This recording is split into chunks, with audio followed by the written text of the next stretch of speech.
On avait déjà corrigé l'exercice 2. L'exercice 1 autant pour moi. L'exercice 1 qui porte sur l'estimation par la méthode des moments. C'est cet exercice. Ça avait déjà été corrigé. Donc là, on va passer directement à l'exercice 2. L'exercice 2, c'est un exercice sur la loi gamma. Mais avant de corriger ça, on va faire un petit rappel. Rappel sur la loi gamma. Donc, une variable aléatoire x suit une loi gamma de paramètres p, θ, si sa fonction de densité fx de x s'écrit sur la forme s'écrit sur quelle forme? Sur la forme θ puissance p sur gamma de p à x puissance p moins 1 exponentielle de θx fois l'indicatrice sur l'intervalle 0 plus l'infini de x. Donc ça c'est la fonction de densité de la loi gamma. Bon, on peut encore l'écrire comme ceci, sous forme d'une fonction par intervalle θ puissance p sur gamma de p à x puissance p moins 1 exponentielle de moins θx si x est supérieur ou égal à 0 et 0 sinon. Donc ça c'est la loi gamma. Et peut-être aussi on peut rappeler quelques caractéristiques. L'espérance mathématique d'une loi gamma, c'est le premier paramètre divisé par le deuxième. Et la variance de la loi gamma, c'est le premier paramètre divisé par le deuxième au carré. Donc ça, c'est le premier rappel que je voulais faire. Le deuxième rappel, c'est par rapport à ce qu'on appelle la loi gamma inverse. La gamma inverse. La loi gamma inverse a pour densité donc x, on va noter ça comme ceci, x suit une loi gamma inverse si sa fonction de densité fx de x s'écrit sous la forme θ puissance p sur gamma de p, c'est gamma de p multiplié par 1 sur x tout à la puissance θ plus 1 fois exponentielle de moins θ sur x. Ça c'est si x est supérieur ou égal à 0. Non, c'est si x est supérieur ou égal à 0. Et maintenant, si x est inférieur ou égal à 0, ça va faire plutôt 0 sinon. Et les caractéristiques de cette loi gamma inverse, c'est l'espérance mathématique. L'espérance mathématique de x pour une loi gamma inverse, c'est θ sur p moins 1. Et la variance d'une loi gamma inverse, c'est θ carré tout divisé par p moins 1 au carré facteur du p moins 2. Ça c'est le deuxième rappel. Le troisième rappel qui est important pour traiter cet exercice, c'est la relation entre une loi gamma et une loi gamma inverse. Donc si x suit une loi gamma de paramètre p θ, alors 1 sur x suit une loi gamma inverse. Ça suit une loi gamma inverse.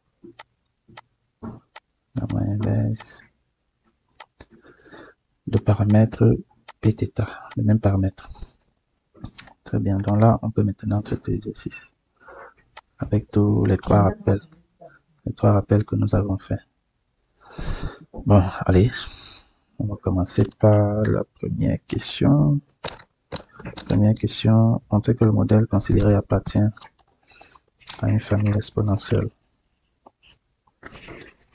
Bon, pour répondre à cette question, on va juste voir si la fonction de densité s'écrit sous la forme d'une fonction d'une famille de modèles exponentiels. Donc, première question,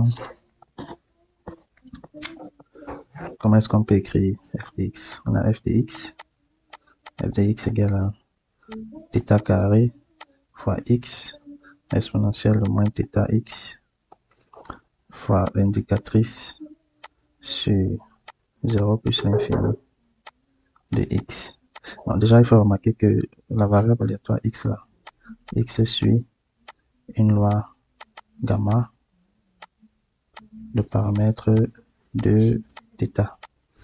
Donc, la variable aléatoire x suit une loi gamma de paramètre de θ.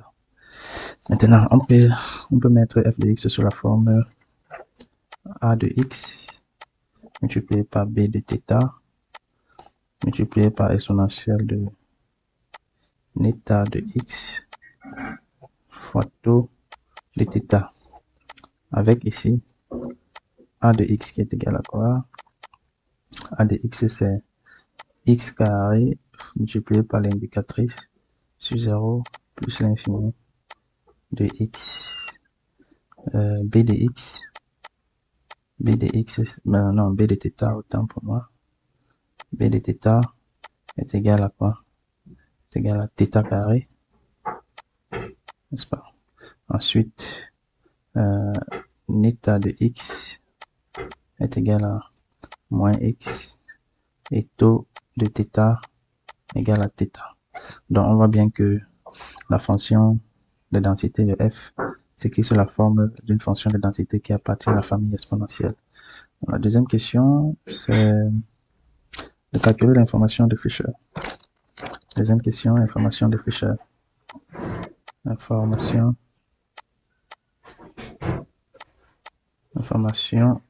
de Fisher. Alors, on rappelle que la formule d'information de Fisher, c'est I indice n de θ qui est égal à moins expérience mathématique de la dérivée partielle seconde par rapport à θ carré de logarithme de la vraisemblance. Bon, on va donc calculer la vraisemblance sur un échantillon x1 jusqu'à xn. Θ, c'est égal à quoi? C'est égal au produit i allant de 1 jusqu'à n de f de xi. D'accord, donc ça va faire le produit i allant de 1 à n de θ carré fois xi exponentielle de moins θ xi indicatrice sur 0 plus l'infini de xi. Donc, lorsqu'on va simplifier le calcul, ça va faire θ. Bon, le produit d'un produit est associatif. Donc, ça va faire le produit de θ carré et allant de 1 à n, n'est-ce pas, multiplié par le produit de xi et allant de 1 à n aussi, multiplié par le produit et allant de 1 à n l'exponentielle de moins θ de xi multiplié par le produit de l'indicatrice 0 plus l'infini de xi. Donc, ça va donner θ puissance 2n fois le produit de xi fois exponentielle de moins θ somme de xi et allant de 1 à n fois, bon, ça là, ça donne l'indicatrice. L'indicatrice sur 0 plus l'infini, puissance n de x1 jusqu'à xn.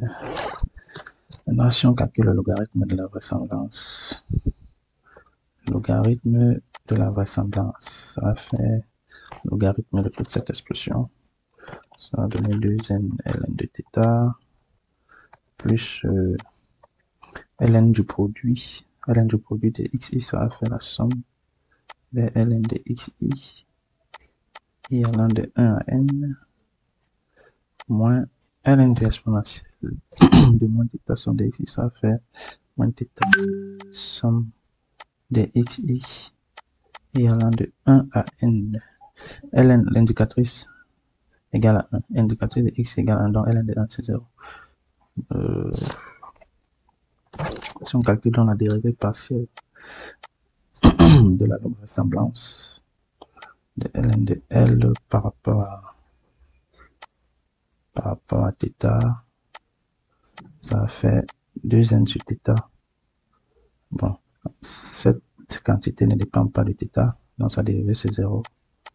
Et cette quantité dépend de θ. Quand on dérive par rapport à θ, ça va faire moins la somme de xi et allant de 1 à n. Maintenant, si on calcule la dérivée seconde, de logarithme de la vraisemblance par rapport à θ carré, ça va faire la dérivée de cette quantité qui va donner moins 2n sur θ carré. Donc à partir de ça, on peut donc calculer l'information de Fisher. Ça veut dire que l'information de Fisher recherchée est égale à moins l'espérance mathématique de la dérivée seconde du logarithme de la vraisemblance par rapport à θ carré, ce qui va donner l'espérance mathématique de cette quantité qui est une constante. Ça va donner 2n divisé par θ carré. Donc là, la formule de l'information de Fisher.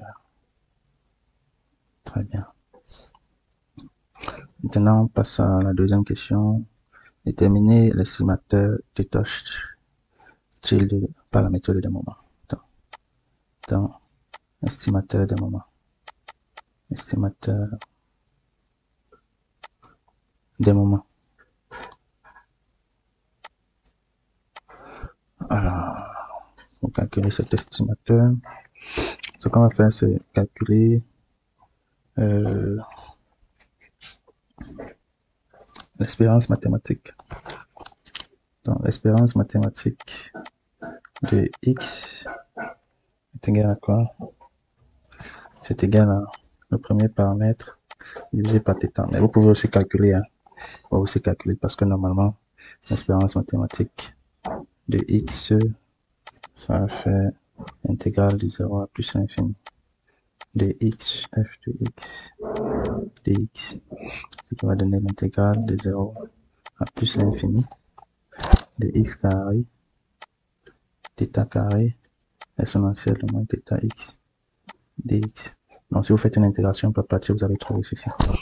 Donc, on se rend compte que l'espérance mathématique de x est une fonction de θ.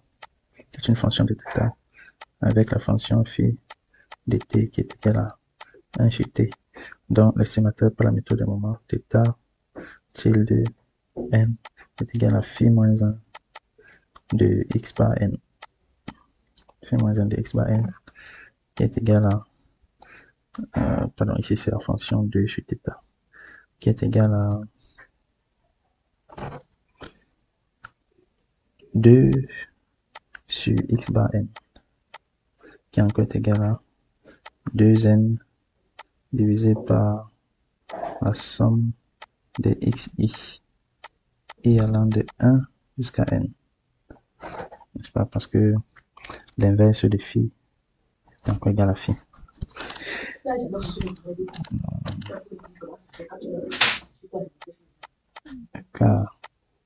moins 1 égale à phi.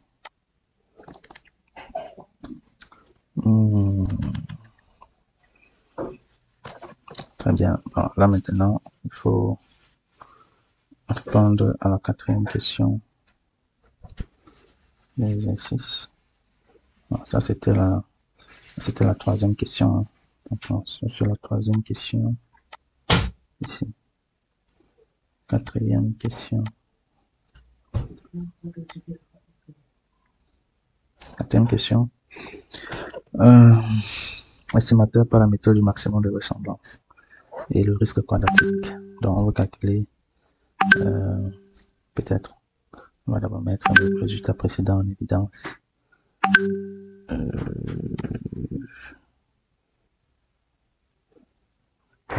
Ok. Donc, quatrième question. On veut calculer l'estimateur du maximum de vraisemblance de θ et le risque quadratique moyen de θ chapeau MV. Bon, pour calculer ça, on va d'abord résoudre l'équation dérivée de ln de la vraisemblance par rapport à θ égale à 0. Tout à l'heure, on a calculé la vraisemblance. Qu'est-ce qu'on a trouvé? On a trouvé que la vraisemblance, c'était 2n. Voici la vraisemblance ici. C'est la vraisemblance ici. C'était 2n sur θ moins la somme de xi. Donc, ça fait 2n sur θ moins la somme de xi et allant de 1 à n égale à 0. Qu'est-ce que ça vous donne? Ça donne, si on résout, θ chapeau mv égale à 2n divisé par la somme de xi et allant de 1 à n. Donc vous voyez que c'est encore égal à l'estimateur des moments. L'estimateur du maximum de vraisemblance est égal à l'estimateur des moments. Maintenant, pour calculer le risque quadratique moyen, le risque quadratique moyen de l'estimateur du maximum de vraisemblance, la formule c'est quoi? C'est l'espérance mathématique ou bien la valeur moyenne de l'écart entre l'estimateur et le paramètre au carré. Donc c'est ça la formule de ce paramètre. On sait aussi que c'est encore égal à la variance de l'estimateur plus le biais au carré, plus le biais de l'estimateur, le tout au carré. Très bien. Donc, on va utiliser cette formule-là. Bon, déjà, on va commencer par calculer la variance de l'estimateur d'un chapeau MVN. À quoi est égale sa variance? C'est égal à la variance, on va écrire son expression, c'est 2n divisé par la somme de xi et allant de 1 à n. Donc d'après les propriétés de la variance, ça fait 4n carré pour la variance de quoi? De 1 sur la somme de xi et allant de 1 à n. Très bien. Maintenant, pour calculer cette variance ici, il faut connaître la loi de probabilité de 1 sur la somme de xi. Or, les xi sont iid. Sont iid, c'est-à-dire indépendants et identiquement distribués. Ça veut donc dire que la somme de xi et allant de 1 à n va suivre une loi gamma de paramètre 2n θ. Parce que la somme de plusieurs lois gamma indépendantes donne encore une loi gamma. Ça veut donc dire quoi? Comme la somme de xi suit une loi gamma, ça veut dire que l'inverse de la somme de xi va suivre une loi gamma inverse. Donc l'inverse de la somme de xi et allant de 1 à n va suivre une loi gamma inverse de paramètre 2n θ. Ça veut donc dire quoi? Ça veut donc dire que la variance de l'inverse de la somme des xi et allant de 1 à n est égal à quoi? Si vous vous souvenez du petit rappel qu'on a fait au début de l'exercice, le petit rappel disait que si on a une loi gamma inverse de paramètres pθ, si on a une loi gamma inverse de paramètres pθ, alors la variance de cette loi-là, c'est le deuxième paramètre divisé par p-1 au carré, facteur de p-2. Qu'est-ce que ça va donc donner ici, plus bas? Ça va donc donner que la variance de ceci est égale à θ carré divisé par 2n moins 1 au carré, facteur de 2n moins 2. Et par conséquent, la variance de θ chapeau, la variance de θ chapeau mv qu'on cherche est égale à, c'était 4n carré multiplié par la variance de l'inverse des sommes de x et donc multiplié par 2n moins 1 au carré, facteur de 2n moins 2. Donc voilà la variance. Maintenant, il faut calculer le biais. Donc on vient de calculer la variance du maximum de vraisemblance. Maintenant, il faut calculer le biais de θ chapeau MVN. Bon, le biais, la formule du biais, c'est quoi? Le biais de θ chapeau MV, l'estimateur du maximum de vraisemblance, c'est l'espérance mathématique de θ chapeau MV moins θ. Donc, il va falloir calculer espérance mathématique, estimateur du maximum de vraisemblance. Et c'est égal à quoi? C'est égal à l'espérance mathématique de 2n divisé par la somme des xi et allant de 1 à n. Ça va faire 2n multiplié par l'espérance mathématique de 1 sur somme des xi et allant de 1 à n. Très bien. Oh, ça c'est une loi gamma inverse de paramètre 2n θ. Et ça va donner 2n multiplié par l'espérance mathématique de la loi gamma inverse, c'est ça va faire le deuxième paramètre θ divisé par 2n moins 1. Donc, qu'est-ce qu'on va trouver? On va trouver que l'espérance mathématique est égale à 2n sur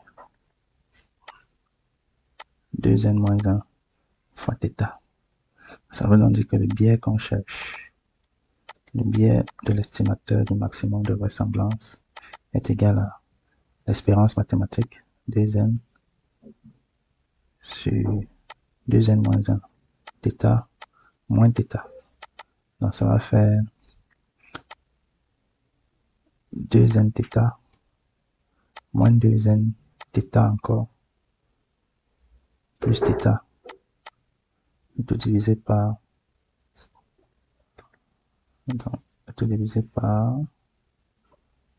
2n moins 1. Donc ça va faire θ sur 2n moins 1. En fin de compte, le risque quadratique moyen de l'estimateur du maximum de vraisemblance, ça va faire la variance.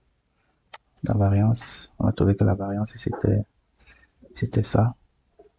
C'est la variance ici. C'est la variance. Donc 4n carré θ carré sur le reste. Donc ça va donner 4n carré θ carré, et tout divisé par combien? Tout divisé par 2n moins 1 au carré multiplié par 2n moins 2 moins le biais au carré. Donc, moins θ sur 2n moins 1, le tout au carré. Donc, ça va donner, si on réduit au même dénominateur, ça va donner 4n carré, θ carré, sur 2n moins 1 au carré, multiplié par 2n moins 2, moins θ carré, facteur de 2n moins 2, le tout divisé par 2n moins 1 au carré, fois 2n moins 2. Donc, ça va donner quoi comme résultat? Ça va donner, pardon, ça va donner 4n carré moins 2n, tout multiplié par θ carré plus 2θ carré.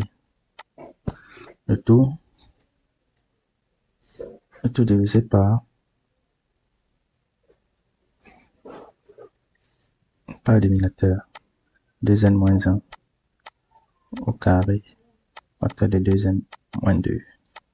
Donc voilà le risque quadratique moyen de θ chapeau mv.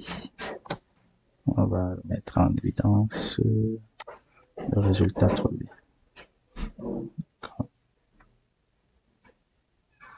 Ok. Très bien. Donc voilà la question. Qu'est-ce qu'il faut faire ensuite? Proposer un estimateur sans biais et comparer à l'estimateur du maximum de vraisemblance. Bon, ça c'est une question évidente. On a la question 5. Un estimateur sans biais. Tout à l'heure, on a montré que l'espérance mathématique de l'estimateur du maximum de vraisemblance est égal à 2n sur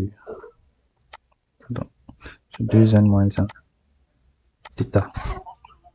Donc, si on pose par exemple,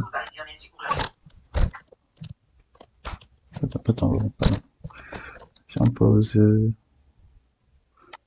Tn égale à 2n moins 1 sur 2n fois θ chapeau mv n, ça c'est un estimateur qui dépend du maximum, de l'estimateur du maximum de vraisemblance. Donc si vous calculez l'espérance mathématique de Tn là, ça va donner 2n moins 1 sur 2n fois l'espérance mathématique de θ chapeau mv, parce que l'espérance mathématique est linéaire. Donc ça va donner 2n moins 1 sur 2n multiplié par l'estimateur de θ chapeau mv, c'est 2n sur 2n moins 1, tout multiplié par θ, donc ça va donner θ. On voit que Tn est un estimateur sans biais de θ qui dépend du maximum de vraisemblance. Et on peut encore l'écrire comme ceci. Égal à, si on remplace θ chapeau mv par son expression, ça va faire 2n moins 1 divisé par la somme des xi et allant de 1 à n.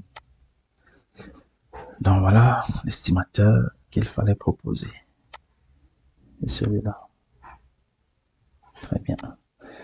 Ensuite, enfin, la dernière question, c'est d'étudier la convergence en loi de la suite de variables aléatoires. Comme voici. Donc ça, c'est une propriété de l'estimateur du maximum de vraisemblance. Il y a une propriété. Peut-être on va rappeler aussi la propriété. On va aller peut-être au début. On va aller un peu à droite. Ok. On va diviser le tableau en deux.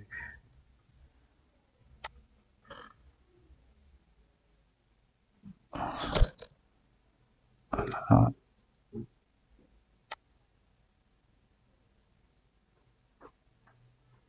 Ok.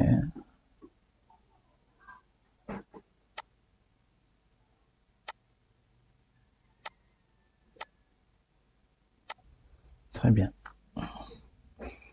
Donc, on revient à la question On était à la question 6.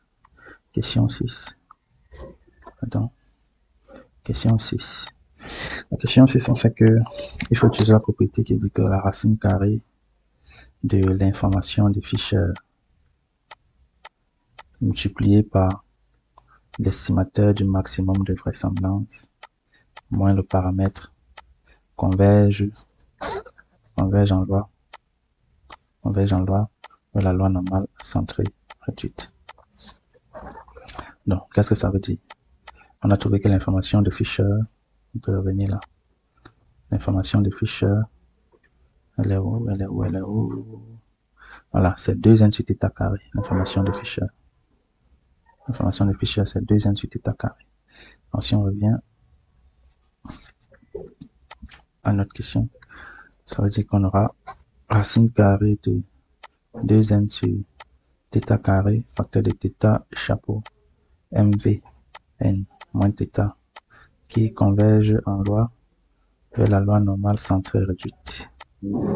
Qu'est-ce que ça veut dire? Ça veut dire que si on sépare cette partie en racine de 2 sur θ carré multiplié par racine de n, on fait de θ chapeau mv moins θ, ça converge toujours en loi vers la loi normale centrée réduite. Ça veut donc dire finalement que racine de n, facteur de θ chapeau mv moins θ converge en loi de la loi normale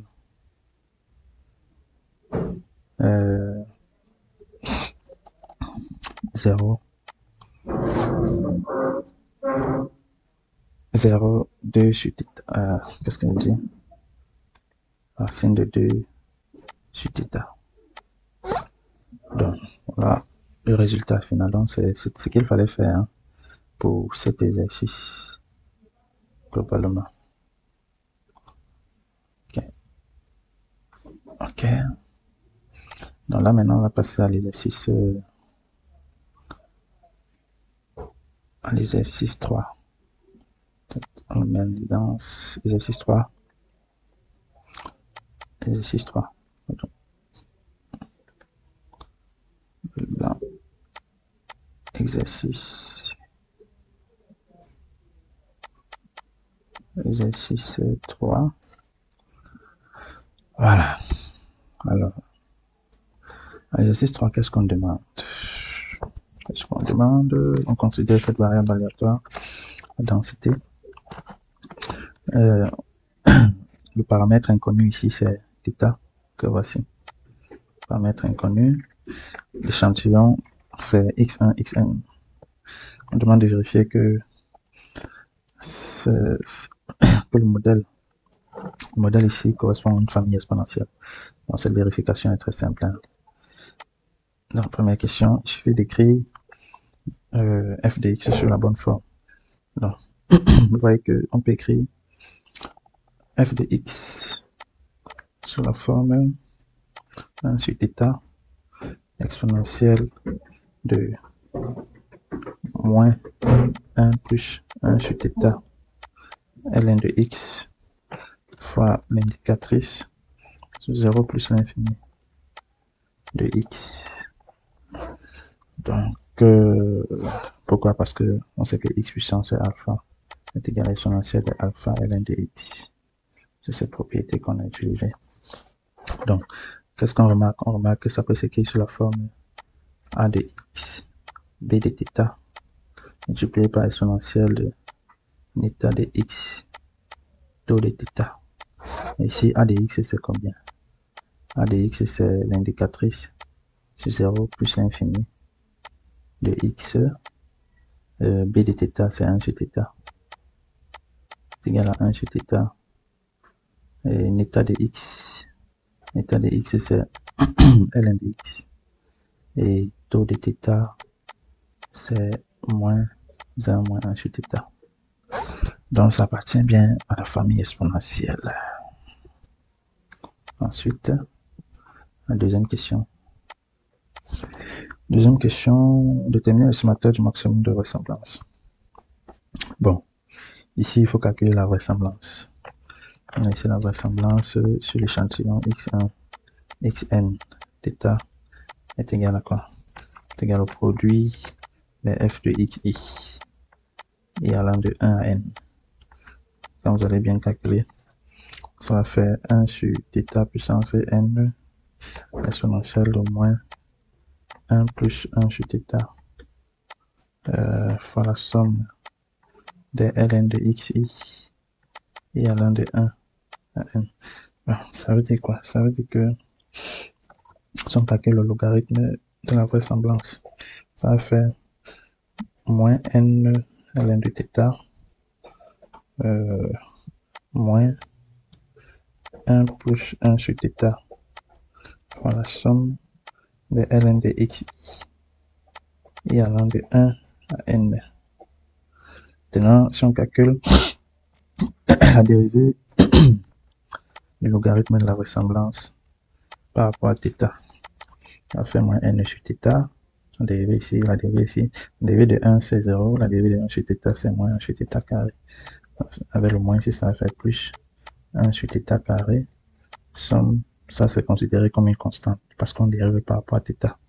Donc somme de ln de xi et allant de 1 à n. Ok, qu'est-ce que ça donne alors? Si on résout ça égale à 0. Par rapport à θ égale à 0. Ça va donner quoi? Si on multiplie tout ici par θ carré, ça va donner que θ est égal à, dans la solution, pardon, la solution de cette équation, c'est 1 sur n somme des logarithmes de xi et allant de 1, pardon, allant de 1 à n. Ça veut donc dire que l'estimateur du maximum de vraisemblance, c'est θ chapeau mv et n, c'est égal à 1 sur n somme des grands xi et allant de 1 à n. Voilà. Donc c'est ça la première question. Deuxième question, bon, on demande de savoir si cet estimateur est sans biais.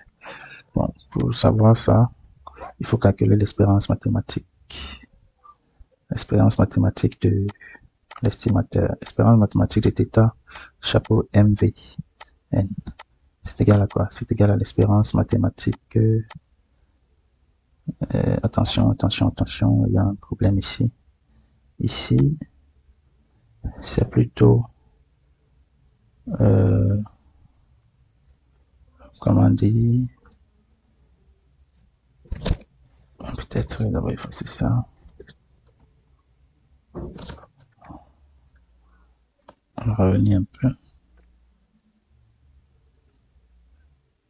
Donc l'estimateur ici c'est plutôt ln de xi et allant de 1 à n. Ln de xi. Parce qu'ici on a trouvé le logarithme de xi. Ok.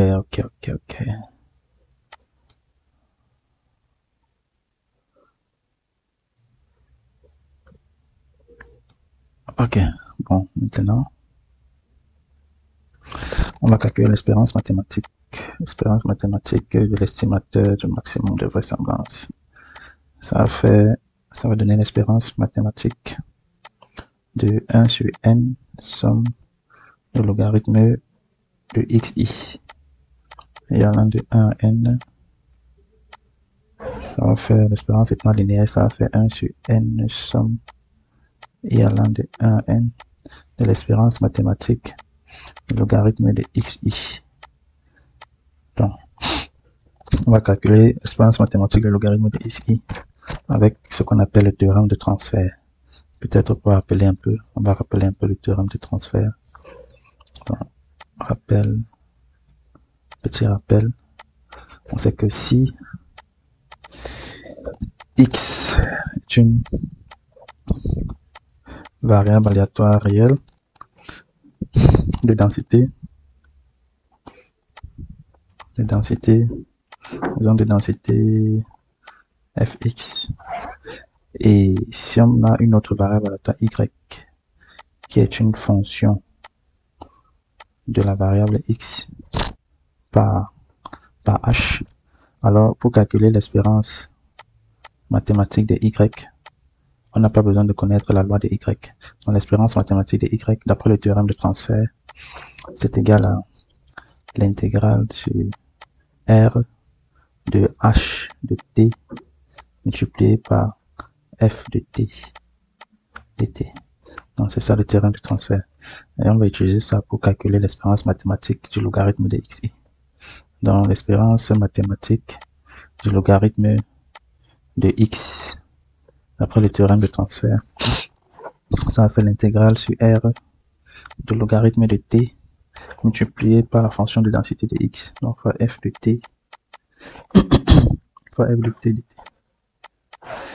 Donc ça va donner, en fin de compte, l'intégrale de 1 à plus l'infini de logarithme de t fois 1 sur θ exponentielle de moins 1 plus 1 sur θ ln de t, tout ça dt.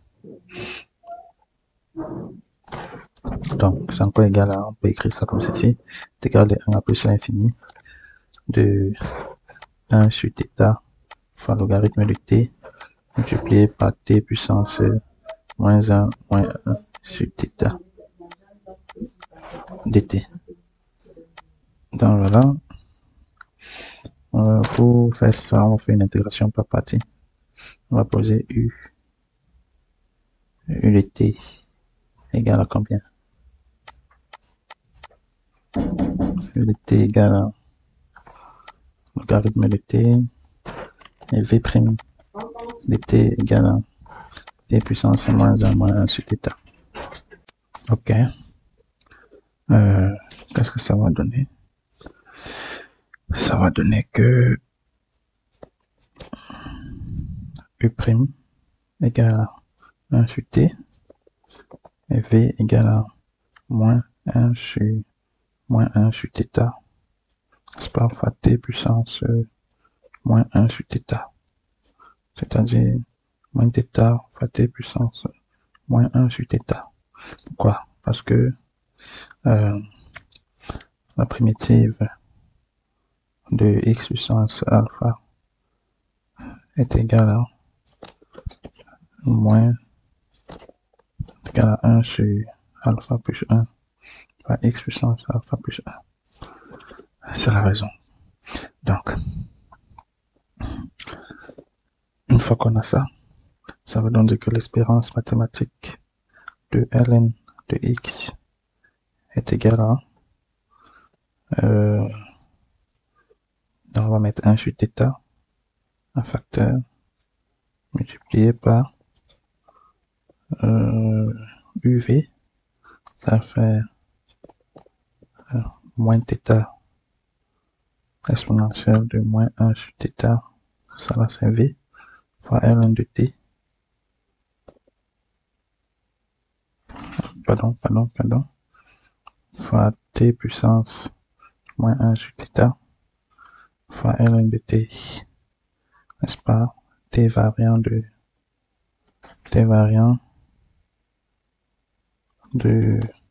1 à plus l'infini, plus l'intégrale de 1 à plus l'infini. Bon, ça c'est l'intégration par partie.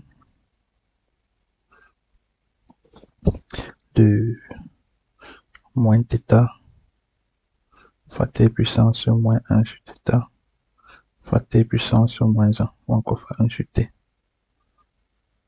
Voilà. Donc, voilà ce que ça donne. Après calcul, qu'est-ce qu'on va trouver? On va trouver que cette partie de l'expression,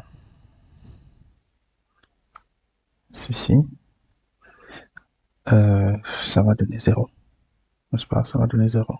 Parce que, en plus l'infini, il faut noter que cette fonction correspond à ln de t sur t puissance moins 1 sur θ. sur t puissance 1 sur θ. Et ça, c'est une limite classique. En plus, l'infini, il y a une limite classique qui dit que la limite de ln de x sur x puissance alpha quand x tend vers plus l'infini, c'est 0. Ça, c'est si alpha est strictement positif. D'accord, donc ça correspond à cette limite. Et lorsque t va valoir 1, on aura ln de 1 qui donne 0. Donc cette expression donne 0 de manière générale. On va supprimer tout ça. Donc ça va donner 1 sur θ fois 0 plus, ça c'est une intégrale classique. Ça va faire l'intégrale de 1 à plus infini de quoi? Attention, il doit y avoir une erreur. D'accord. Donc ici, ce n'est pas plus, c'est plutôt moins. Moins U'. Moins U'. C'est ça qui va nous donner plus. Plus θ fois t puissance moins 1, moins 1 sur θ dt. Ça va donc donner 1 sur θ multiplié par, j'ouvre la parenthèse, ça va faire θ intégrale de 1 à plus l'infini et t puissance moins 1 moins 1 sur θ dt. D'accord, et ça c'est une primitive classique. Ça c'est une primitive classique. Ça va donner finalement 1 sur θ multiplié par θ. En primitive, ça va faire moins θ fois t puissance sur moins 1 sur θ. T allant de 1 à plus l'infini. Finalement, ça va donner θ. Donc, on voit que cette variable aléatoire est l'index sans biais. Donc, finalement, qu'est-ce qu'on va donc trouver? On va donc trouver que l'espérance mathématique de l'estimateur du maximum de vraisemblance est égale à, tout à l'heure, on a dit que c'est, ouais, on était ici, n'est-ce pas? Ça fait 1 sur n, 1 sur n, somme et allant de 1 à n. On a trouvé que l'espérance mathématique de ln de xi, c'était θ, ça fait 1 sur n, somme et allant de 1 à n de θ. On va additionner θ n fois, ça fait 1 sur n multiplié par n de θ qui va donner θ. Donc cet estimateur est sans biais. Ok. Donc passons maintenant à la question 5. Calculer l'information de Fisher. La question 5. Information de Fisher. C'est IN de θ. N'est-ce pas? Qui est égal à moins espérance mathématique des dérivées secondes du logarithme de la vraisemblance par rapport à θ carré. Très bien. Tout à l'heure, nous avons calculé la vraisemblance. On avait trouvé que la dérivée du logarithme de la vraisemblance par rapport à θ était égale à n de θ moins la somme du logarithme de... attendez, qu'est-ce que je dis? Non, c'était égal à...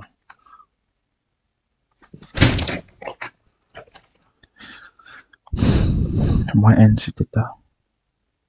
Moins n sur θ plus 1 sur θ carré plus 1 sur θ carré somme de logarithme de xi et allant de 1 à n. Si on calcule la dérivée seconde, logarithme de la vraisemblance par rapport à θ carré, Ça va faire n sur θ au carré moins n sur θ carré moins 2 sur θ au cube fois la somme de logarithme de xi et allant de 1 à n. Une fois qu'on a ça, on peut donc calculer l'information de Fisher. Ça va faire moins l'espérance mathématique de n sur θ carré moins 2 sur θ au cube fois la somme et allant de 1 à n de ln de xi. D'accord? Ce qui va donc donner quoi?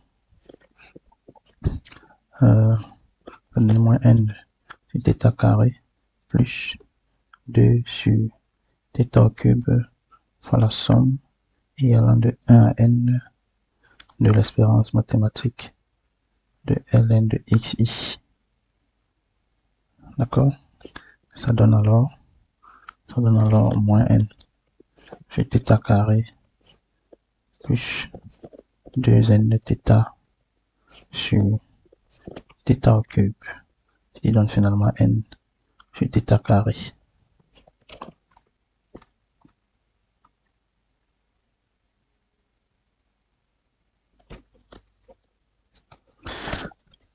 Ok, là maintenant, on passe à la quatrième question. Comparer. Donc, ici, c'est la sixième question. Comparaison de l'information de Fisher et la variance. La variance est l'estimateur du maximum de vraisemblance. Donc, alors, on a déjà l'information de Fisher. Et n de θ, c'est n sur θ carré. Il reste plus qu'à calculer la variance de θ chapeau mv, qui est égale à la variance de l'estimateur dans 1 sur n, somme de logarithme de xi et allant de 1 à n. Ok, ça va faire 1 sur n carré fois la somme des variances de logarithme de xi et allant de 1 à n. Bon là, on va calculer donc variance de logarithme de x. C'est égal à quoi? C'est égal à l'espérance mathématique de logarithme de x au carré moins l'espérance mathématique de logarithme de x de tout au carré. D'accord? C'est la formule de Koenig. On va donc calculer d'abord l'espérance mathématique de logarithme de x au carré. C'est égal à quoi? Si on utilise encore la formule de transfert, c'est égal à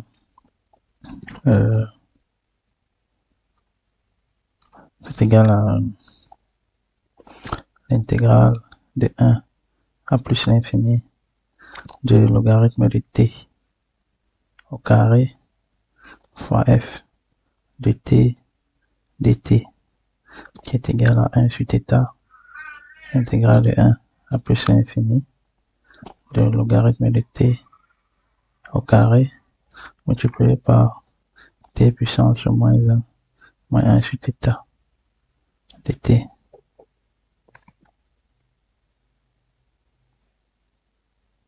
D'accord? Donc, si on arrange bien ça, ici on peut faire une intégration par partie. On va poser u de t égale à logarithme de t au carré et v' de t, v' de t égale à t puissance moins 1 sur θ moins 1. Ceci implique que U' de t est égal à 2 sur t fois logarithme de t, et v de t est égal à moins θ fois t puissance moins 1 sur θ. Ce qui va donc faire que l'espérance mathématique de ln de x au carré est égal à quoi?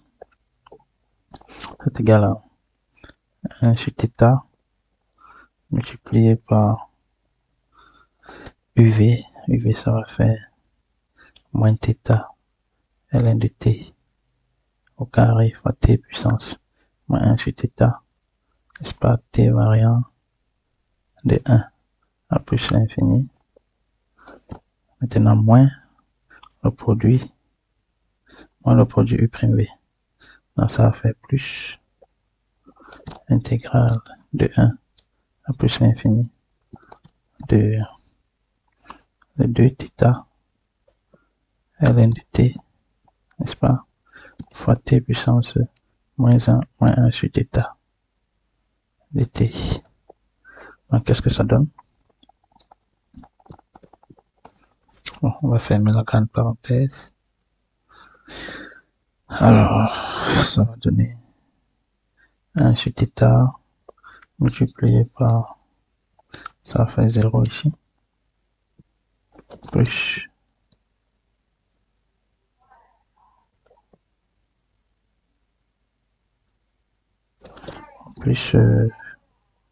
2 θ carré intégral de 1 à plus l'infini de 1 sur θ ln de t à t puissance moins 1 sur θ de t.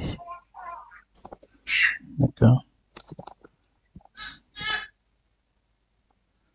Donc, ça va donner 2 θ, l'espérance mathématique de ln de x, n'est-ce pas, parce que cette expression, c'est l'espérance mathématique de ln de x, ce qui va donner en fin de compte 2 θ carré. Donc, ça, c'est e de x carré. Donc, finalement, variance de θ chapeau maximum de vraisemblance est égal à 2 θ carré moins θ carré, qui est égal à θ carré. Non, pardon, il y a une petite erreur. C'est plutôt variance de ln de x. Variance de ln de x, c'est donc 2 θ carré moins θ carré, qui est égal à θ carré. Donc finalement, on a variance de l'estimateur du maximum de vraisemblance qui est égal à 1 sur n carré, somme des variances des logarithmes de xi et allant de 1 jusqu'à n, qui donne 1 sur n carré multiplié par somme de θ carré et allant de 1 à n. Donc ça va faire 1 sur n carré multiplié par n de θ carré. Ça va faire θ carré sur n. D'accord? Donc, qu'est-ce qu'on constate? On constate que la variance de θ chapeau, maximum de vraisemblance, c'est égal à l'inverse de l'information de Fisher. Et ça veut donc dire que l'estimateur est efficace, n'est-ce pas? Parce que si on calcule l'efficacité de l'estimateur, ça va faire 1 divisé par la variance de l'estimateur multiplié par quoi encore? Par l'information de Fisher, qui va donc donner 1. Donc, l'estimateur est efficace. Voilà, c'est la fin de cet exercice. Finalement, nous avons corrigé l'exercice 1. Nous avons corrigé l'exercice 1, que voici. D'accord. Exercice 1. L'exercice 2, autant pour moi. Voilà la correction. Bien détaillée. Nous allons corriger la suite du TD tout à l'heure. Voilà, c'est l'exercice 2. Ça, c'est toujours l'exercice 1. La suite. Maintenant, l'exercice 3 recommence ici. Voilà. Voilà. Tous les détails sont là.